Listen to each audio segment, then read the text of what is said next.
मनोहर हिंदी कहानियां पर आप सभी का हार्दिक स्वागत है। आज की कहानी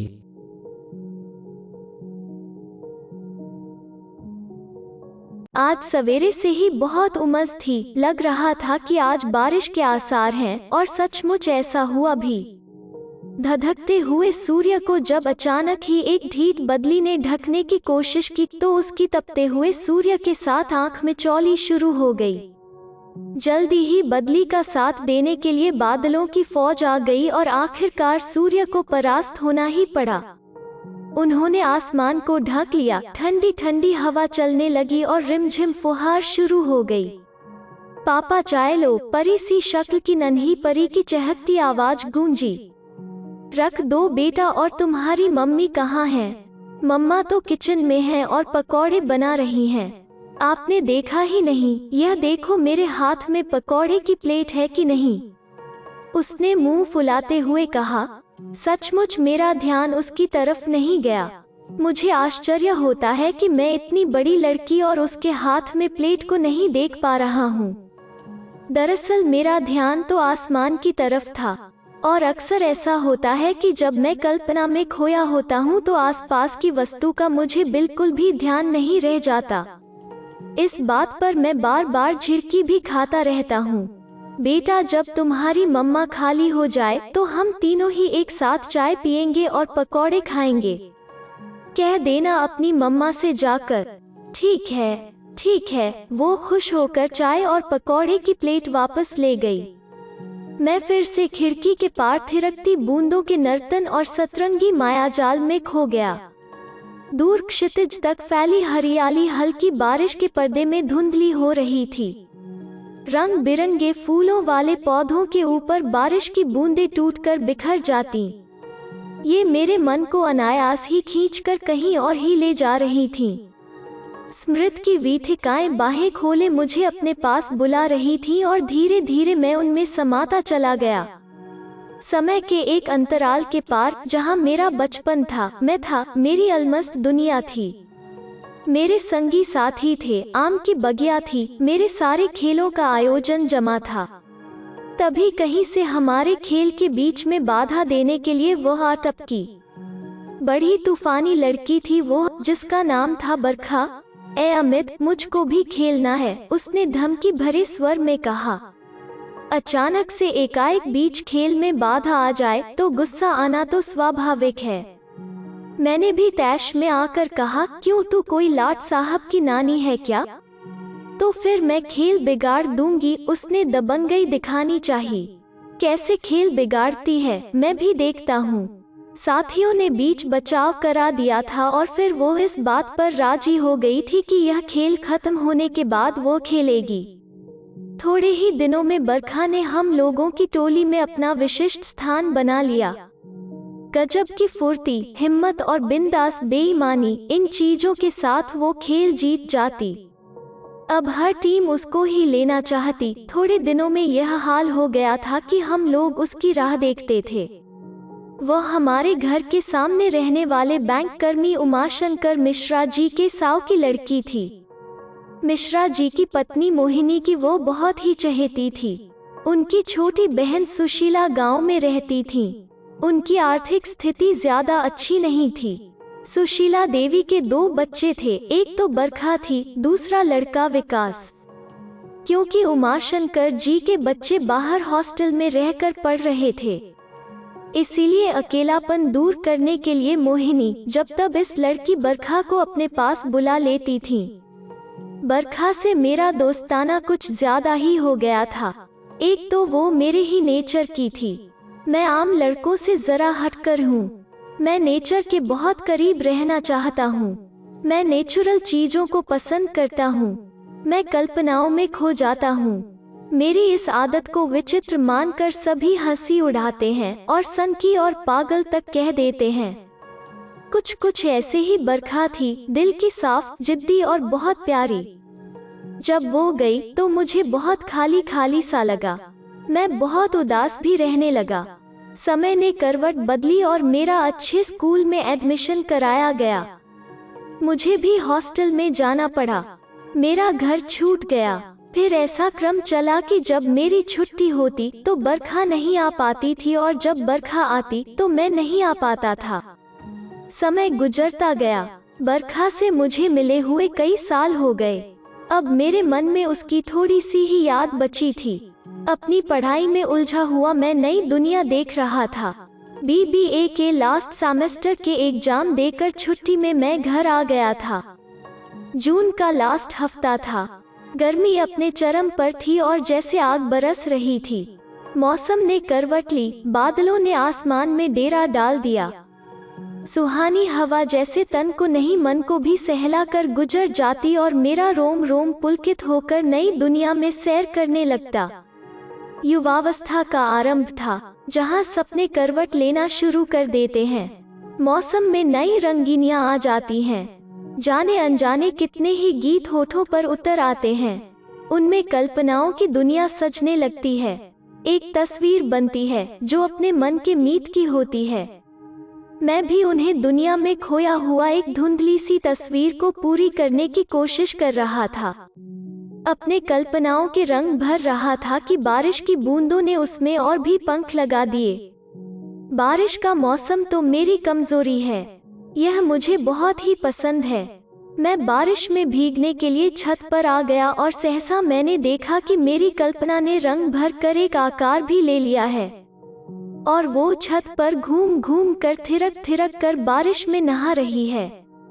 मैंने आंखें मल कर देखा, नहीं यह कोई कल्पना नहीं, हकीकत थी। वास्तव में ही आज मिश्रा जी की छत पर कोई लड़की थी जो बारिश में भीग रही थी और वो भीगती हुई लड़की मेरे मन पर बिजलियां गिरा रही थी।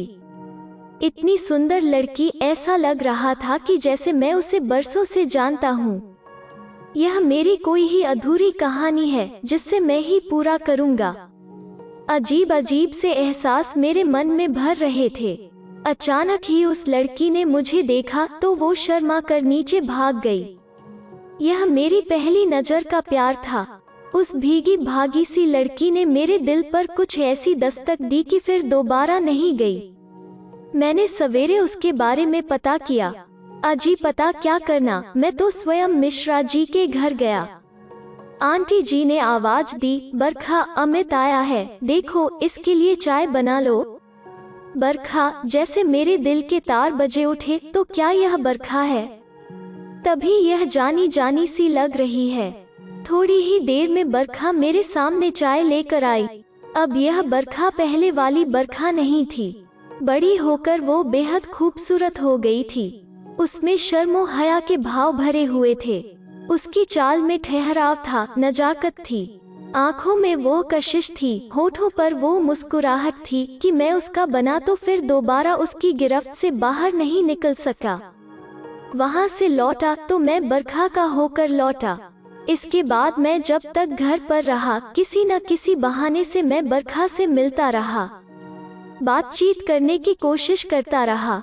हालांकि मैं बरखा के सामने अपना कोई भी भाव प्रकट नहीं कर पाया, लेकिन अंदाजा लगाता था शायद बरखा भी मेरे बारे में ऐसा ही सोचती होगी। धीरे धीरे मेरे जाने का समय भी आ गया। मैं जाना तो नहीं चाहता था, लेकिन दिल पर पत्थर रखकर जाना ही पड़ा। लेकिन जाते जाते मैं दुस्साहस करके बरखा के सामने अपने दिल को खोल कर रख देना चाहता था। तभी आंटी आ गई और मेरे मुंह पर जैसे ताला लग गया। बारिश आती रही, जाती रही। इस बीच में मैं जब एक बार घर आया तो एक खबर सुनने को मिली और मेरे सपने टूट टूट कर बिखर गए। और वो खबर मोहिनी आंटी ने सुनाई। बरखा को तो जानते ही हो, उन्होंने मुझसे पूछा। बरखा का नाम सुनकर मेरा दिल बेतरह धड़क उठा। हाँ, क्या हुआ बरखा को? मैंने डूबती हुई आवाज में पूछा। शायद मेरी छठी इंद्री ने किसी अनहोनी की सूचना मेरे दिल को पहले ही दे दी। असल में बरखा की सुंदरता ही उसकी दुश्मन बन गई। उसको गांव के ही एक दबंग युवक ने किडनैप किया और फिर उसका रेप किया। मामला पुलिस तक पहुंचा। कानूनी कार्रवाई करके उसे छुड़ाया गया, लेकिन इसके बाद से जो कहानी है वो बहुत ही डरावनी है। पूरे गांव में उनके परिवार की थू थू हो रही है। बरखा ने आत्महत्या करने की कोशिश की, लेकिन उसे बचा लिया गया। यह कहकर मोहिनी आंटी सिसकने लगी। मैंने उनको सांत्वना देने की कोशिश की, लेकिन क्या कहूँ, मेरी समझ ही नहीं आ रहा था। मेरी सांत्वना को पाकर उनकी रुलाई का वेग और भी फूट पड़ा। अब बताओ, इसमें उसका क्या दोष है? उसका जीना हराम हो गया है, भला उससे कौन शादी करेगा? उसकी शादी की उम्र थी। मेरे मन में भयानक उथल पुथल मची थी। यह सच है कि समाज को अनदेखा नहीं किया जा सकता, लेकिन इसमें उस लड़की का क्या दोष है? बेकसूर को दंड मिले, यह तो अन्याय है। अगर यह अन्याय है तो अन्याय के खिलाफ आवाज उठाना गलत नहीं है। मेरी पढ़ाई भी अब करीब पूरी होने को थी। मैं मन ही मन अपने को तौलने लगा था कि अब जीवन के संघर्ष में उतरने के लिए मेरे पैर मजबूती से जम पाएंगे या नहीं। घर आकर मैंने बरखा का जिक्र किया। अखबारों के जरिए बरखा की न्यूज़ घर में भी पहुंच चुकी थी। उसका जिक्र सुनते ही मैंने देखा कि सबके चेहरे पर नफरत के भाव आ गए। मम्मी ने मुंह बिचकाते हुए कहा, उसका नाम मत लो। क्यों, उसने क्या किया है? मैं उनके मन की भावना को जानना चाहता था। उसने किया क्या है? अरे उसमें जरूर उसका कुछ हाथ होगा, वरना ऐसे ही कोई एकदम किसी को किडनैप नहीं कर लेता। यह तो कहने की बातें होती है। ओह, इस मामले में भी शंका लड़की पर ही की जाती है। सुनकर मुझे बहुत दुख भी हो रहा था और शर्म भी आ रही थी। घर में ऐसा रुख देखकर मेरी हिम्मत नहीं हो रही थी। फिर भी मैंने रात को डरते डरते अपनी मम्मी से कहा कि मम्मी, मैं बरखा से शादी करूंगा। क्या? मम्मी को तो जैसे बिच्छू का डंक लगा। तेरा दिमाग खराब हो गया है क्या? तेरे लिए एक से एक अच्छे रिश्ते आ रहे हैं, तगड़ा दहेज मिल रहा है, और तेरे पापा सुनेंगे तो तुझे घर में रहने देंगे। उनका स्वभाव तो तू जानता ही है, कितने सख्त हैं। हाँ मम्मी, मगर मैं बरखा से प्यार करता हूँ और केवल उससे ही शादी करूँगा और किसी से नहीं। यह क्या बकवास कर रहा है तू? न जाने कब पापा पीछे आकर खड़े हो गए और उन्होंने हमारी बात सुन ली। मैं सकपका गया, लेकिन तीर तो हाथ से निकल ही चुका था। क्या तेरा दिमाग खराब हो गया है? ऐसा कभी नहीं हो सकता। मैंने अभी मामले को टाल देना ही उचित समझा और मन में सोच लिया कि आगे देखा जाएगा। इसके बाद मैं अपने लास्ट सेमेस्टर की परीक्षा देने के लिए चला गया। जब लौटकर आया तो एक अलग ही नजारा पाया। पूरे मोहल्ले में खुसर फुसर की जो लहर मची थी वो मुझ तक भी आई। मम्मी ने विजयी मुस्कान से मेरे सामने आकर कहा, और सुन, तू गंदगी में डूबने चला था। मामला वहीं तक रहता तब भी गनीमत थी। लड़की माँ बनने वाली है और तू क्या सोचता है मैं दुनिया भर की गंदगी अपने यहाँ रख लूंगी? यह खबर मेरे लिए और भी सदमे वाली थी। मैं तो जैसे हताश होकर रह गया। मेरे अरमानों की दुनिया उजड़ती जा रही थी। मैं अपने आप को इस भरे संसार में बेसहारा समझ रहा था। पूरी रात में विचारों के भयानक झंझावात में घिरा रहा। कभी स्वयं से सवाल करता, कभी अपने से ही लड़ता, कभी घर वालों के समर्थन में खड़ा होता, कभी उनके विपक्ष में खड़ा होता। एक तरफ तो यह समाज था, हैवानियत थी, जो अभी भी कुचले हुए को, सताए हुए को ही दंड देती है। दूसरी तरफ इंसानियत थी और मेरा प्यार था। वो प्यार शायद मैं जिसे आजीवन में नहीं भूल सकूंगा। बारिश की टूटती बूंदों के बीच में प्रकृति की वह अनमोल रचना, जो मन से पवित्र है, खूबसूरत है, बेकसूर है, लेकिन उसे समाप्त किया जा रहा है। मन ही मन मैं उसके चेहरे से फिसलती बारिश की बूंदों के मोती अपनी अंजुरियों में समेटने लगा। उसके चांद से चेहरे पर आई भीगी लटों को हटाते हुए मैं बरबस ही उससे कह उठा, नहीं, मैं तुमको मिटने नहीं दूंगा। बेशक तुम मेरी मोहब्बत ना होती तब भी मेरे मन में यही आता। मेरे मन में अब कोई संशय नहीं था, कोई अनिश्चय नहीं था। अब समाज की बदनामी का कोई डर नहीं था। आखिर मैं कोई गलत काम करने नहीं जा रहा था। मैं एक नहीं दो जीवन बचाने जा रहा था। मैं चट्टान की तरह अडिग था, जिससे मुझे कोई भी नहीं हिला सकता था, दुनिया की कोई भी ताकत नहीं। सवेरे उठकर मैंने अपने फैसले से घर में सबको अवगत करा दिया। घर में एक भयानक तूफान मचा हुआ था। मैं वहां से निकल गया।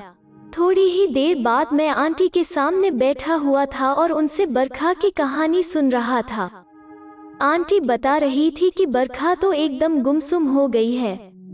इतनी ज्यादा बदनामी और इन हादसों से गुजरते हुए उसे इतना सदमा लगा है कि वो बिल्कुल बोलती नहीं है और हर समय मरने की रट लगाए रहती है।